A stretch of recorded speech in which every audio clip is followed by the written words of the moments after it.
Thanks everyone for coming. My name's Brandon. I'm a basic physician's trainee at CALHN. My talk will lead into Stevens, who's an advanced trainee, similarly based at the moment at CALHN. Our talk today is going to be around kind of navigating research as a trainee medical officer, but with principles that I feel will apply to medical students and moving forward even into fellows. But first, I'd just like to acknowledge that we are on the land of the Kaurna people. Is, was and always will be. And so just, I guess, taking a step back, I know as a medical student I had no idea what a basic physician's trainee was. Thought it was a consultant, absolutely isn't. Essentially what it is after your medical student you become an intern, get your full licence and you're free to roam from there. Therein, that's when you see a lot of divergence between people who have different kind of career aspirations. A lot of people follow surgical, psychiatry, those who are interested in a medical specialty, so cardiology, general physician, gastro, what have you. We enter a program called Basic Physician's Training, which is a 3-year training program with exams at the end of it. And therein, then you can kind of further select to your degree of choice or your specialty of choice, be that neurology like Stephen or potentially something like respiratory or general medicine. For myself, and then you have kind of intermingled fellowship years, and then at the end of the road there's a consultant. But in terms of kind of navigating research as a trainee medical officer, if you ask 10 different people how to approach it, you'll get 10 different answers. I think some answers are probably a bit more right than others, but either way you always get to more or less the same destination. But what I'd like to talk to today is basically my approach to research as a trainee medical officer. It's been a product of many years, a lot of mentorship and a lot of lessons learned along the way. And I'd like to think that my approach has kind of translatable implications for medical students as well. So I think the current paradigm that a lot of BPTs and trainee medical officers follow is quite restrictive and leads to a lot of burnout.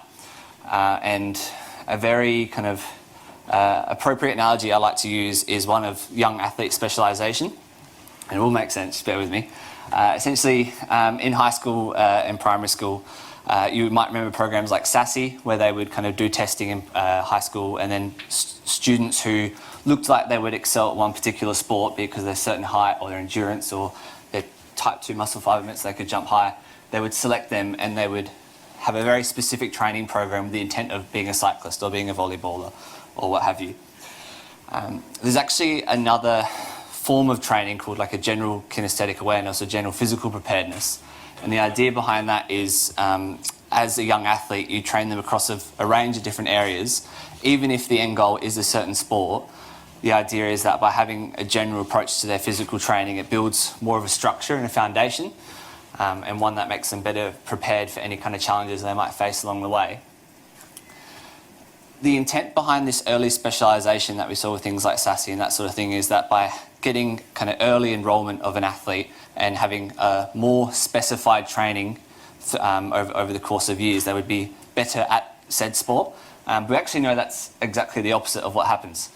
These athletes who specialise early tend to burn out more, burn out quicker, and actually acquire injuries at a higher rate than someone who's kind of been a more generally prepared athlete.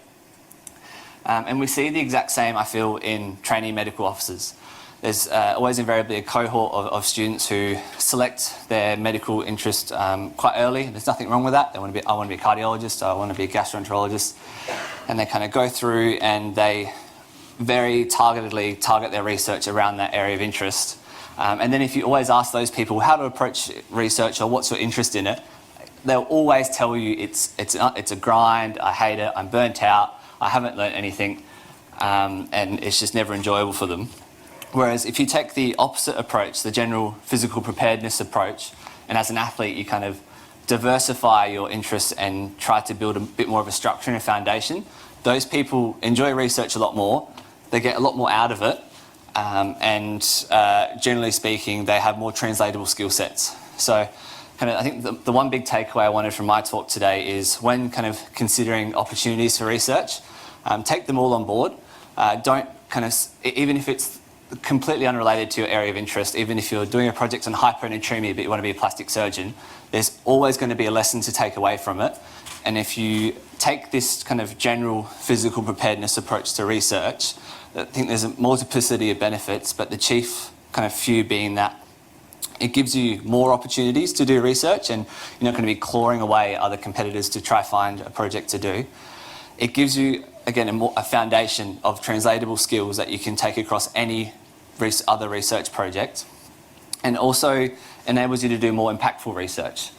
I think a lot of times people get disheartened because they get put on some kind of project and they're fiddling away with a little data set and they don't feel like they're contributing anything to the project, but learn to patient outcomes. But then if you kind of keep your interest broad, you do find yourself as a junior doing quite impactful, important stuff that can change stuff at a systems level. And so an example of kind of keeping your ear to the ground and potential opportunities that might come up was something that actually led to being enrolled in a master's for myself.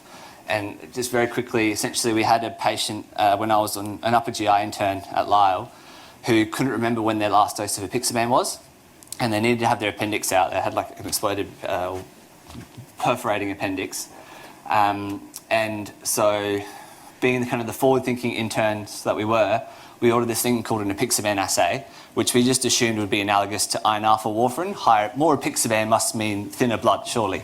But as that was basically us on the ward round, realising that we were wholeheartedly wrong and really didn't know what to do with this information. All the $40 tests that we just ordered, that was a great look. So we went back to the guidelines and kind of, I guess, well, how do we navigate direct oral anticoagulants in surgery? And we found that all the guidelines everywhere reference basically when the patient's last dose was.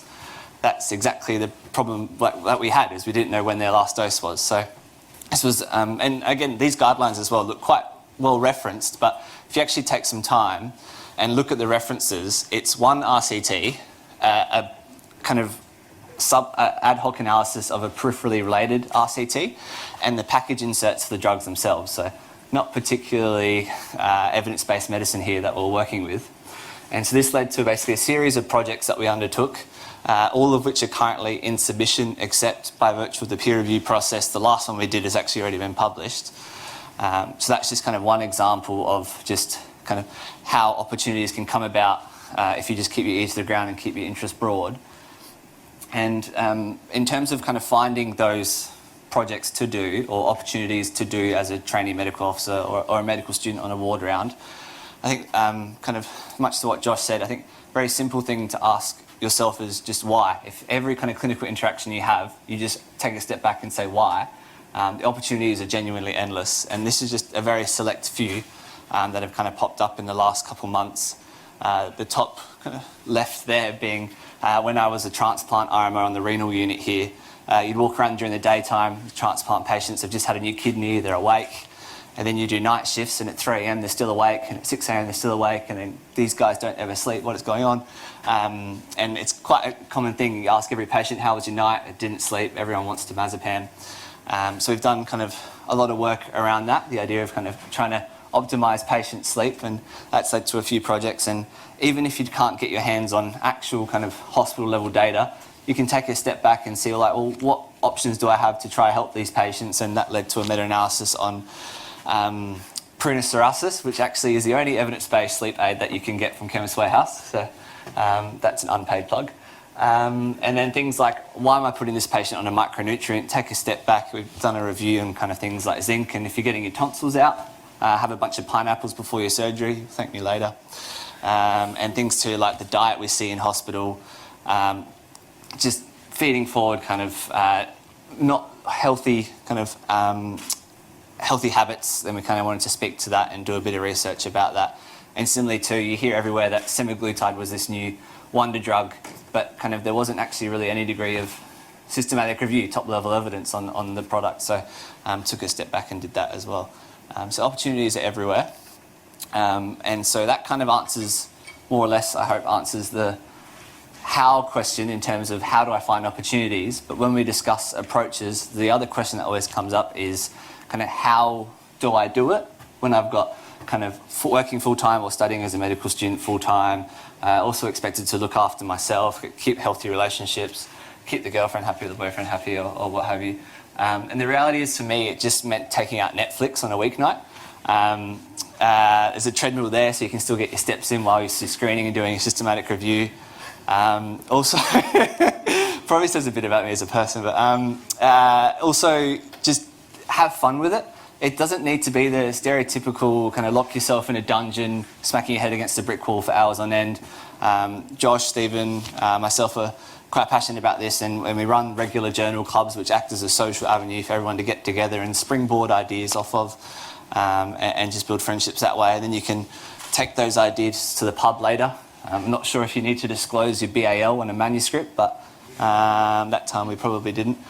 And yes, that's kind of my generalised approach, looking at kind of the hows of navigating research. I think next will be Stephen, who I'll hand over to now.